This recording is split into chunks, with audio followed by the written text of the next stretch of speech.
बाजन कहेले हम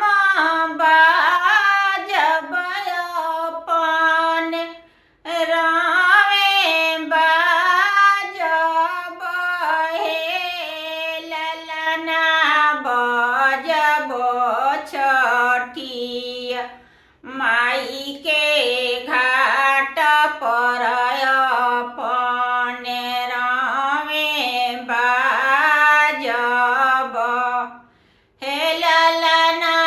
बजबो कवन सिन के दुआरा अपन रामे बाजब हे पुरैन कहेली हम पसरब अपन रामे पसरब हे ललना पसरब रसोइया घर दुआरिया अपन रामे पसरब हे ललना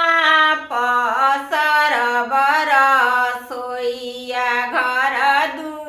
दुआरिया अपन रामे पसरब हे बालक कहेले हम लोटब अपन रामे लोटब हे ललना लोटबो कवन देई के आचरा अपन रामे लोटब हे ललना लोटबो कवन देई के आचरा अपन रामे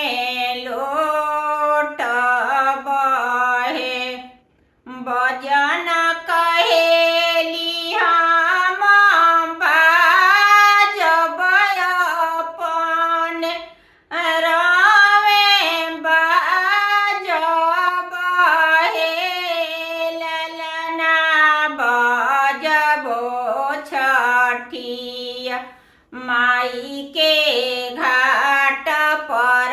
अपन रामे बाजब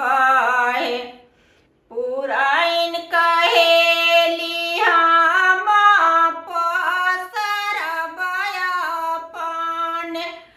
रामे पसरब हे ललना पसरब रसोइया घर दुआरिया अपन रामे पसरब हे बालक कहेले हम लोटब अपन रामे लोटब हे ललना लोटबो परब तीन लोग के आचरा अपन रामे लोटब हे ललना लोटबो दुलहिनिया देई के